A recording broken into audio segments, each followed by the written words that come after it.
Audio Jungle.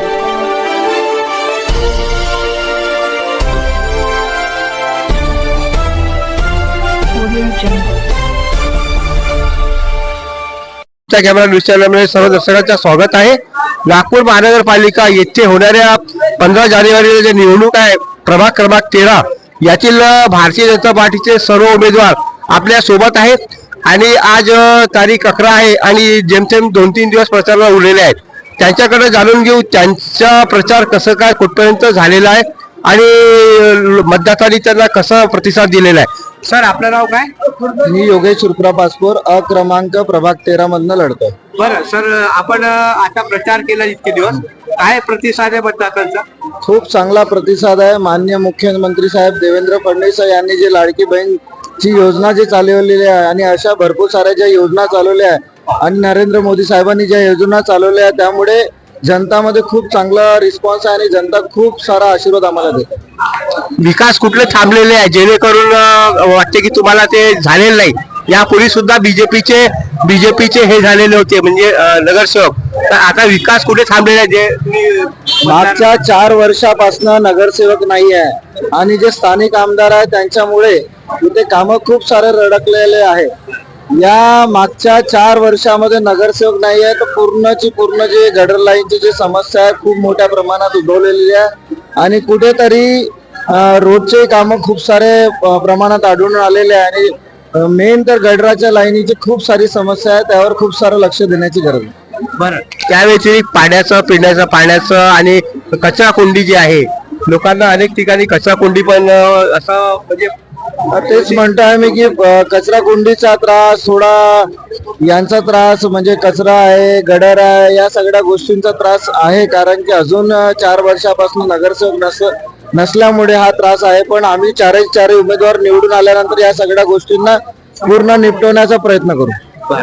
काय काय नाव आपलं? मी ऋतिका योगेश मसराम ब मधून 13 ब. काय तुम्हाला कसं मतदारांचा प्रतिसाद मिळाला तुमच्या प्रचारात? खूप छान प्रतिसाद मिळाला. सगळ्यांनी भरपूर स्वागत केलं आणि खूप आनंद झाला. किती मतांनी निवडून याल? मागे मला 6000ची लीड होती.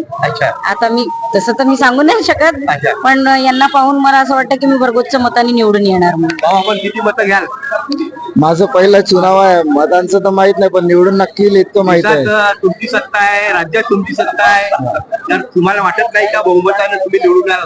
हो, 100% चारही उमेदवार आणि भारतीय जनता पार्टीचे पूर्ण शहरामध्ये 121 उमेदवार निवडून येतील असं मला वाटतं. काय काय नाव आपलं? माझं नाव वर्षा घनश्याम चौधरी. मी प्रभाग क्रमांक 13 क मधनं म्हणजे उमेदवारी मला मिळालेली आहे. बरं, काय म्हणता मतदारांचा कसं प्रतिसाद मिळतोय? मतदारांचा खूप चांगला रिस्पॉन्स आहे आम्हाला, खूप सपोर्ट आहे त्यांचा आणि काही कामं राहिलेली असतील तर ते आम्ही पूर्ण करण्याचा प्रयत्न करू. त्याच्यामुळे चांगला रिस्पॉन्स आहे. प्रचार अगदी जोमानं चालू आहे. प्रचार म्हणजे जनसंपर्क चांगला असल्यानं तुम्हाला वाटतं आणि देतात आणि राज्यात सत्ता असल्याने तुम्ही 100% निवडून याल असं वाटतं? नाही, जनतेचा आम्हाला सपोर्ट आहे कारण की जनता सर्वश्रेष्ठ आहे. बरं, थँक्यू. हे होते आपल्यासोबत प्रभाग 13चे उमेदवार.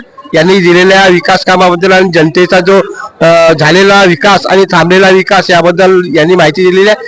आणि निवडून आल्यानंतर ते गटर लाईनची व्यवस्था म्हणा, कचरा कोंडी असा आणि काही अर्धवट रोड म्हणा ते काम पूर्ण करण्याच्या त्यांनी सुचवलेलं आहे. धन्यवाद. Thank you very much. थँक्यू.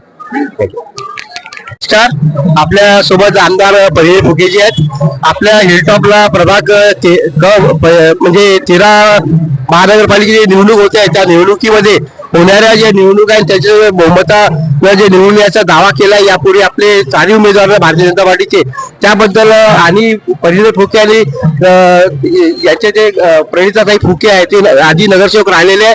त्यांनी अनेक विकास काम केलेले आणि सध्या विकास काम जे थांबलेले आहे ते पूर्ण करण्याचा वादा केलेला आहे पूर्वी.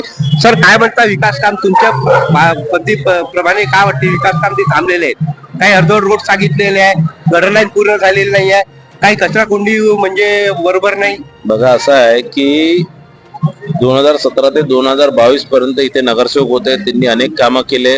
2022 ते 2025 3 वर्ष किंवा आतापर्यंत ते प्रशासकाचा राज होता, नगरसेवक कोणी नव्हते म्हणून थोडीशी स्वच्छताचा कचरा उचलण्याचा स्वच्छता थोडीशी अडचण आहे. पण ती हे लोक चारही भारतीय जनता पार्टीचे निवडून आले तर ही समस्या दूर होणार.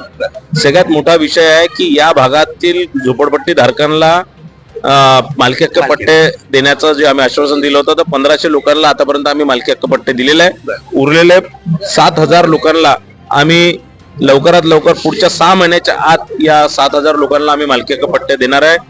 सर्वे झालेला आहे, मोजमाप झालेला आहे. आता पट्टे देण्याचा कार्यक्रम आचारसंहिता संपल्यावर आम्ही पुढच्या 6 महिन्यात आम्ही ते पूर्ण करणार आहे. दुसरं, प्रत्येक घरी घरी नळ देण्याचं काम आम्ही केलेलं आहे. रस्ते आम्ही चांगले बांधलेले आहे आणि अनेक विकास कामं इथे केलेले आहे. मी नगरसेवक असताना 1008 लोकांना घर बांधून दिले होते, चांगले पक्के घर बांधून दिले होते.